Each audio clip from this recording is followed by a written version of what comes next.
Oi pessoal, estamos aqui novamente, com as nossas aulas de gerenciamento de construção civil e hoje nós vamos falar um pouco sobre técnicas de rede, ok?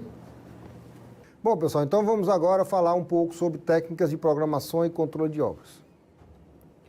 Bom, essas técnicas surgiram no final dos anos 50, certo? Conhecida primeiramente com a técnica de PERT-CPM, certo? Que foi uma técnica desenvolvida pelo governo americano. É engraçado porque um era o PERT e o outro era o CPM, depois os dois se juntaram, tá? E era justamente, o projeto para se desenvolver o míssil atômico, pela Marinha Americana, e que foi feito um desafio, de se fazer um míssil no mais curto prazo de tempo, e com um custo também adequado. E aí começou-se a se trabalhar com essa questão das redes, usando redes, a teoria dos grafos, para se simular as várias atividades que existem em qualquer projeto e a interligação entre eles, certo? Então, se nós voltarmos aqui para o nosso coisa, nós vamos ver que lá surgiram, no final dos anos 50, consideradas por muitos como a única técnica que pode modelar a complexidade dos empreendimentos em construção. Por quê? Porque você tem um grande número de atividades. Se você for ver hoje na construção civil, certo? Você vai verificar que você tem mais de 2.000, 3.000 atividades, quando você está fazendo aí uma obra sem ser uma obra muito grande. Então é muito difícil de você fazer as ligações. Nós vimos em aulas anteriores o gráfico gigante. Imagine se você fizer 2.000 atividades exclusivamente no gráfico gigante, como você vai conseguir gerenciar isso aí, sem ter uma teoria de redes por trás, certo? E o outro ponto é a grande número de relações de precedência, certo? Então, se você colocar lá o gráfico gigante, 3.000 atividades e verificar as relações de precedência, você não consegue gerenciar. Então, as técnicas de redes definem quem depende de quem dentro do processo de relações de precedência, ok? Bom, e aí nós temos dois tipos de técnicas de rede, que é o CPM, certo? Que é o Critical Path Method, que ele vai que ele trabalha a questão do caminho crítico, e temos o PERT. Hoje, atualmente, todo mundo fala os dois, PERT e CPM, porque eles têm mais ou menos a mesma lógica, e que é trabalhar com a questão, por exemplo, das atividades fantasmas, dos eventos nos nós ou nas setas, tá? Então, você tem lá um diagrama de precedências, que a atividade está no nó, certo? Ou seja, a atividade está porque na realidade o que é que ele quer dizer isso aqui? Eu tenho lá um determinado ponto e eu tenho aqui uma rede de precedência entre cada um dos itens. Quando eu digo que ele está no nó, a atividade está aqui. Quando eu digo que ela está na seta, a atividade está aqui, certo? Então, a lógica é a mesma, tá? Ou seja, de mostrar as precedências, mas a execução, nós vamos ver mais à frente, é um pouquinho diferente, Mas a visão é essa, de você ter quem vem, ou seja, essa atividade aqui depende dessa, eu só posso fazer essa quando eu fizer, ou seja, a atividade B só pode ser feita depois que eu terminar a atividade A. Então, essa é a visão de uma atividade de precedência, ok? Bom, aqui nós temos um evento, um exemplo de rede de precedência. O que é que ele está colocando aqui? As atividades estão aonde? Nas setas. Então, ele está colocando aqui início, certo? Então, vocês estão vendo aqui, 1, 0, 1, 2, 3, 4, 5, 6, 7. Aqui são os vários eventos, Ou seja, o evento de início desta atividade aqui, que é preparo do canteiro de obras, começa no evento 0, termina no evento 1. Essa atividade aqui, fabricação da estrutura de aço, começa no evento 1, termina no evento 4. O que quer dizer isso? Esta atividade aqui, é importante essa questão de precedência, quando você olhar aqui, essa atividade aqui, que é a atividade 3, certo? O que está mostrando aí? Que para fazer a colocação de ferro, vocês estão vendo aqui, eu preciso que tenha sido feito a dobragem de ferro e a escavação para as fundações. Ok? Então, essas duas atividades aqui são precedentes. Eu só consigo fazer essa, ou seja, eu tenho que fazer primeiro essa atividade e essa atividade para fazer essa aí, certo? Então, neste caso aqui, da dobragem de ferro, a atividade 1, ela é o evento de início da dobragem de ferro. E o 3 aqui o item 3, ele é o evento de fim da atividade dobragem de ferro, que, por conseguinte, é o início, né, o evento de início da colocação de ferro. Tá? Então, o que quer mostrar isso aqui? Ele quer mostrar as relações de dependência. Um depende do outro. É como se fosse uma sequência. Né? Então, por exemplo, se a gente for ver essa questão de redes, né, quando a gente vai voltando aqui, todos nós existem uma sequência. Por exemplo, de vestir uma roupa. Tá? Por exemplo, eu primeiro coloco a meia e depois coloco o sapato. Então, existe uma sequência. Tá? Eu também faço, né, por exemplo, se eu vou vestir uma calça, eu primeiro boto a cueca e depois as calças. A não ser o super-homem, que bota as calças e depois a cueca. Mas, né, ninguém sai por aí igual o super-homem, senão vai preso. Tá? Mas existe uma sequência. Então, essa sequência de botar primeiro a cueca e depois a calça é uma sequência normal e é obrigatória. Tá? Mas, por exemplo, eu posso, dentro das minhas sequências de atividades, eu posso, por exemplo, colocar primeiro a camisa e depois a calça. Certo? Nada impede, né, de que eu faça isso. Né? Mas, por exemplo, eu não posso colocar o sapato primeiro do que a meia. Tá? Então, essas têm atividades que eu posso fazer em paralelo, ou posso fazer uma primeiro que a outra, sem gerar nenhum tipo de impacto no nosso projeto. É a mesma coisa aqui, quando a gente volta para cá, e vai ver, ó, aqui, por exemplo, ó, eu posso fazer a atividade de tapume no mesmo tempo que eu faço fazer a dobragem de ferro, porque elas não dependem uma da outra, ok? Certo? Então, isso essa técnica, obviamente, que vocês estão vendo aqui, poucas atividades, que é um exemplo, né, bem simples para vocês entenderem essa questão das atividades em setas. Tá?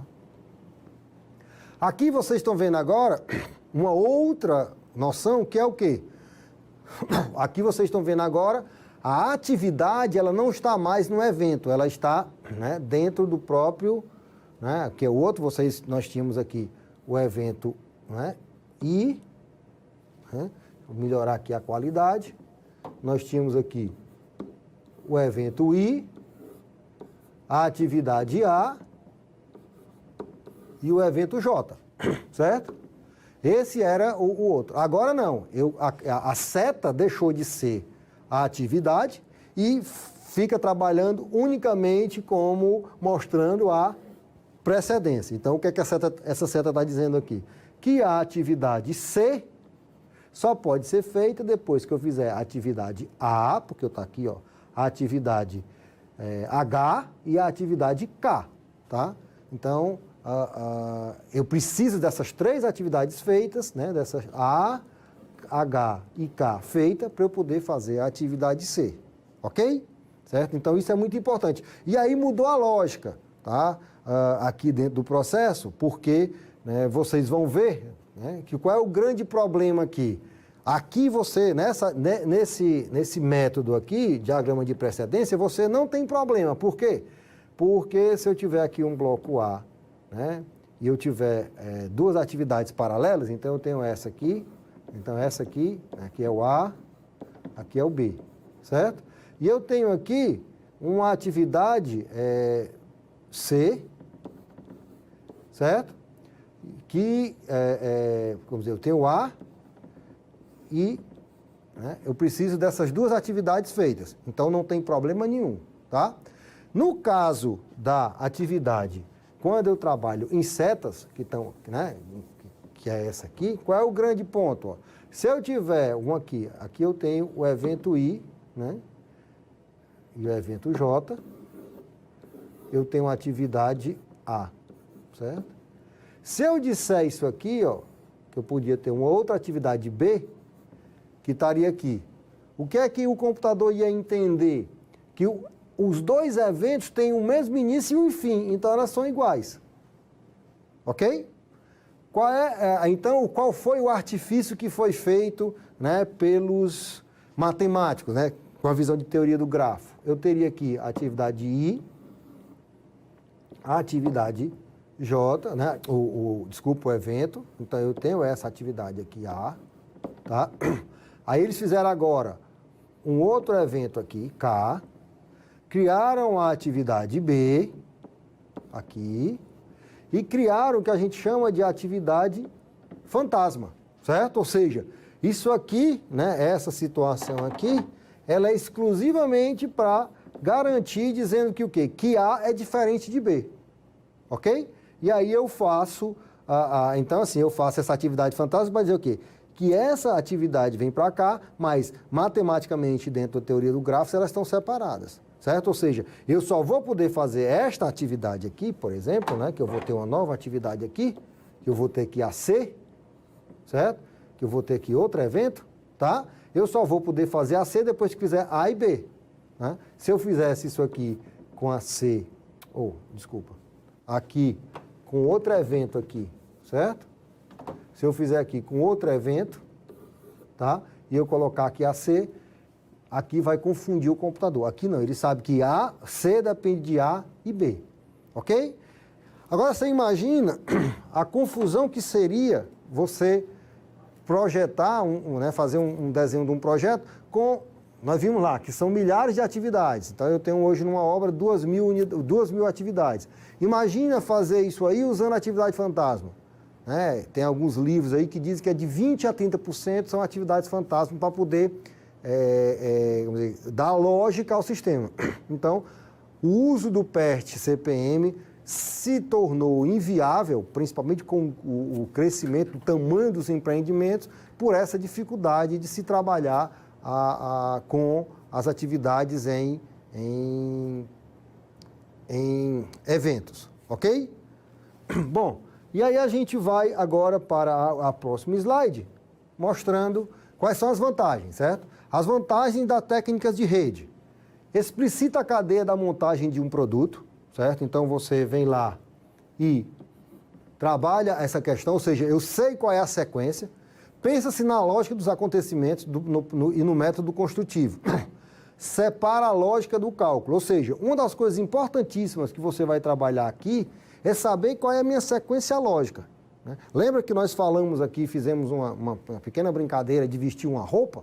Né? Você tem lá, existe uma sequência, uma sequência, né, que eu posso fazer de vestir uma roupa. Por exemplo, né, aqui eu sei que eu não consigo fazer numa obra a alvenaria antes da estrutura de concreto, ou seja, eu não posso deixar lá que a gente chama o tijolo voando, tá? Então, existe essa sequência, mas eu posso, por exemplo,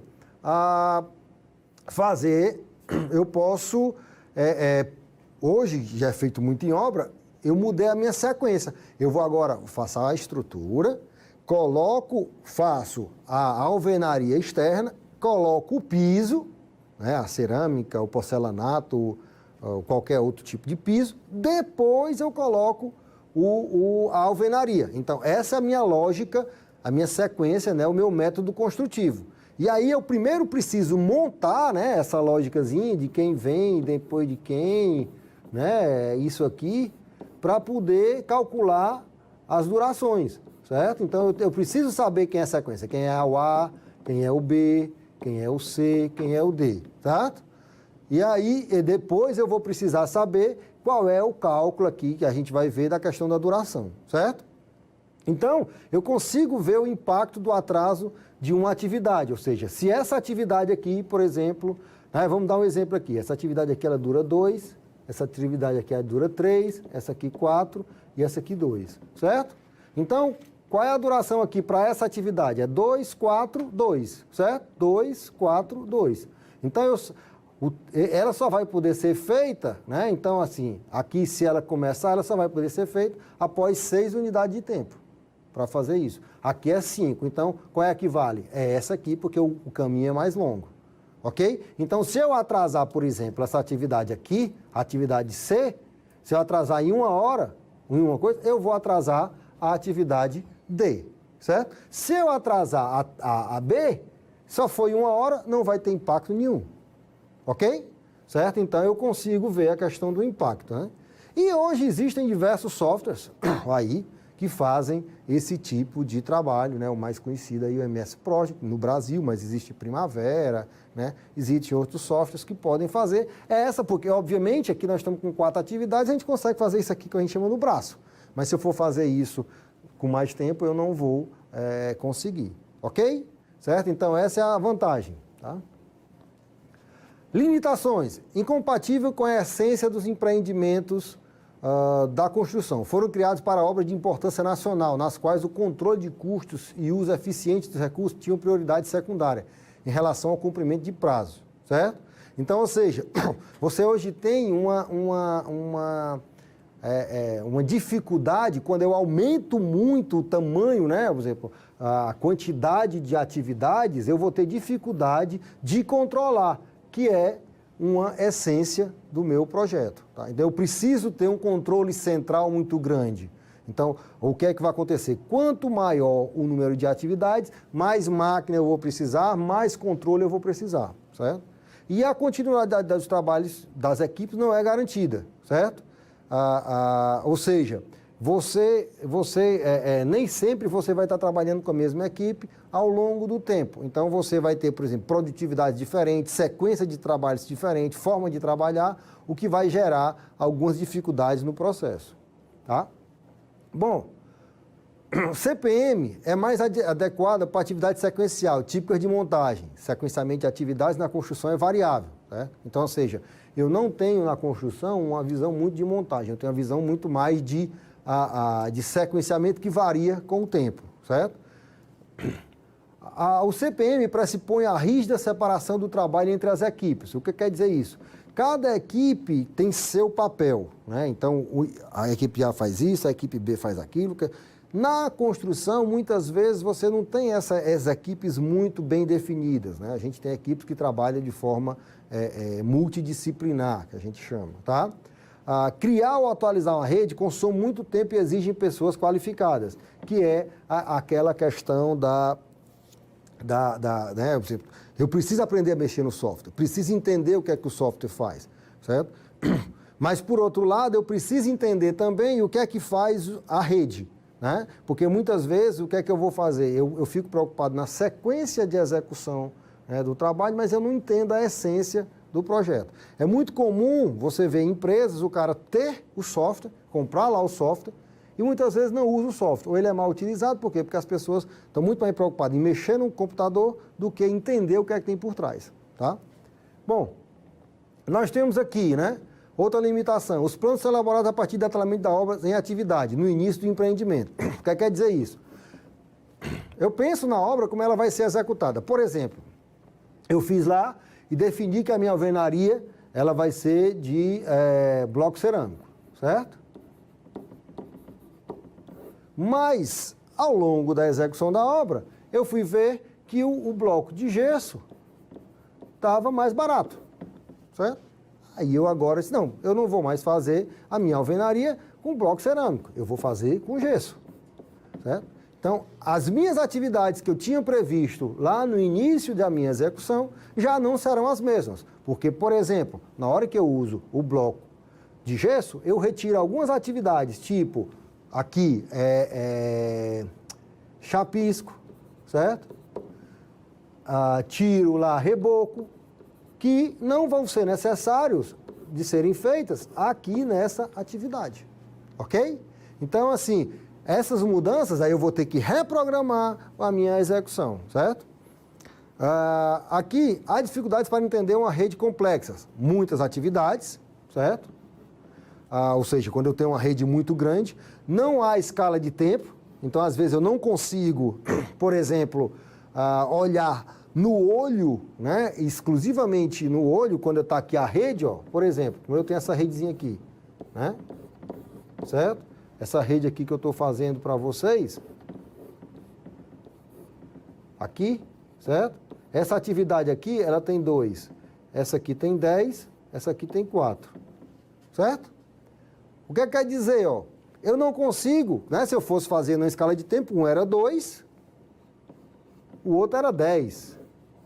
Só que aqui eu não consigo ver, tá? Então, isso acaba dificultando o entendimento a visualização do processo, ok? E a tendência de centralização da tomada de decisão. Por quê?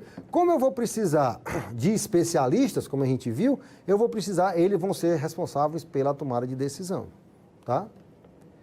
Aqui, pessoal, uma coisa importante, né? Mostrando a dualidade entre PERT-CPM e blocos, né? Aqui é só mostrando, ó, essa aqui, atividade A, com os dois eventos, né?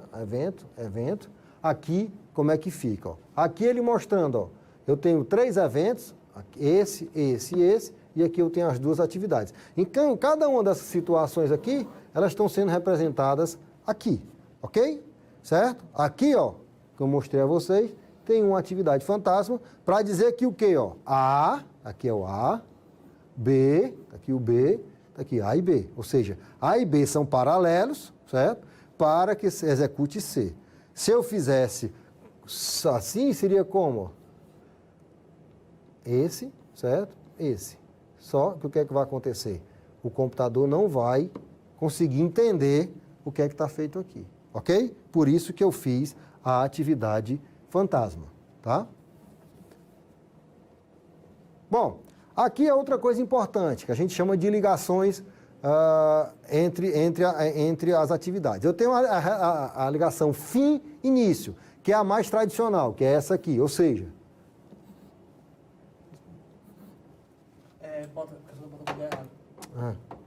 que é essa aqui, ó, certo? Ou seja, o início da alvenaria, certo? Só pode ser quando eu terminar a estrutura. Ok? Essa é a atividade. Eu tenho a outra que é início, né? Que é o que é que ele está mostrando aqui, ó. Eu começo, aí, por exemplo, aqui um exemplo. Eu vou começar a estrutura, certo? Quando eu tiver com algum, sei lá, que é o que acontece normalmente, com 2, 3 andares feitos, eu começo a alvenaria. Então, a amarração da ligação é do início, ou seja, eu não preciso esperar até o final da atividade para começar a outra, certo? Essa aqui é a ligação fim. Ou seja, a minha atividade aqui tem que terminar nisso aqui e eu faço um cálculo de trás para frente. Por exemplo, eu vou terminar de colocar meus vidros, eu tenho que terminar neste período aqui. Então, eu vou dar uma defasagem de 10 dias e eu vou começar, vai ser o fim, por exemplo, do assentamento da esquadria. Aqui é o assentamento do vidro, aqui é o assentamento da esquadria. Então, eu vou agora terminar essa atividade, né, a atividade de vidro. 10 dias antes, eu tenho que terminar a atividade de assentamento das esquadrias. Ok? E essa aqui é uma ligação, vamos dizer, matematicamente possível, né? Mas o que é que ele está querendo dizer, né? Isso aqui é muito de logística, né? Ou seja, a entrega do produto, certo? O final da entrega do produto vai ser amarrado com o início da antecessora. Então, assim, eu tenho aqui a sucessora, certo? E eu tenho aqui a antecessora. Então, essa atividade aqui, ela vai... Então, por exemplo, eu vou ter que finalizar a entrega, né, ou esse serviço aqui, né, o serviço seguinte, amarrado com o início da outra. Ou seja, no momento que eu iniciar, assim, por exemplo, quando é que eu quero terminar essa atividade? Tal período. Então, em quanto tempo para trás eu tenho que começar a atividade anterior para que eu termine no prazo previsto aqui do final, certo? Essas 3 são as mais comuns, certo? Essa aqui é possível, né, matematicamente, mas não é muito utilizada, certo? Bom, a gente agora... Outra coisa importante, para a gente começar a terminar, é a questão da sequência, que representa a ordem com que são executados os serviços no mesmo local de trabalho, certo? Ou seja, pavimento ou trecho, ou seja, qual é a sequência que eu vou fazer? Por exemplo, estrutura, alvenaria, reboco, né? O que é que vai trabalhar em paralelo, certo? Isso aqui no pavimento, certo? Ou seja, o que é que eu vou fazer no pavimento? Essa é a sequência de execução.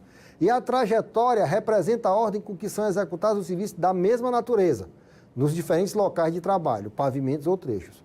Por exemplo, como é que vai ser a trajetória do concreto? É de cima para baixo? É de baixo para cima? Como é que funciona? Essa é a trajetória, certo? Ou seja, a sequência, ela é no pavimento e a trajetória, ela é do serviço, tá? Então, assim, é como se eu estivesse olhando a sequência. Quais são as sequências de serviços feitas na residência ou no espaço? E o outro, qual é a trajetória? Qual é a trajetória da equipe de alvenaria? Qual é a trajetória da equipe de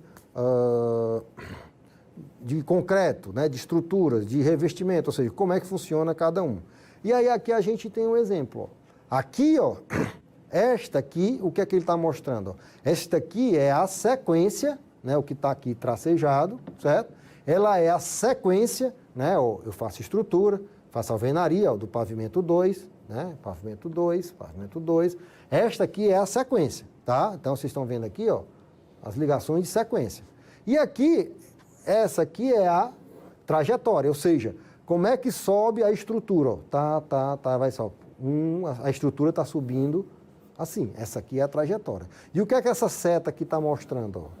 Que ao final da estrutura de pavimento 4, eu inicio a sequência, a trajetória de alvenaria, certo? Então, isso aqui, ele está mostrando isso aqui. Aí eu faço novamente aqui a trajetória e aqui a sequência. Isso é importante porque, por exemplo, eu tenho aqui um prédio, a estrutura eu subo assim, né, que é a estrutura. A alvenaria eu subo assim, tá? Mas, por exemplo, fachada, eu faço assim, certo? Ou seja, cada atividade ela vai, né, ter um determinado sequência e trajetória. Isso é importante para a gente poder saber como programar a nossa obra, certo? Com isso, pessoal, a gente encerra mais uma etapa aqui, que seria a etapa de técnicas de rede, e aí nós vamos falar na próxima aula sobre o diagrama de blocos, certo? E depois nós vamos falar sobre linha de balanço. Então, agradeço a todos e até a próxima aula. Obrigado.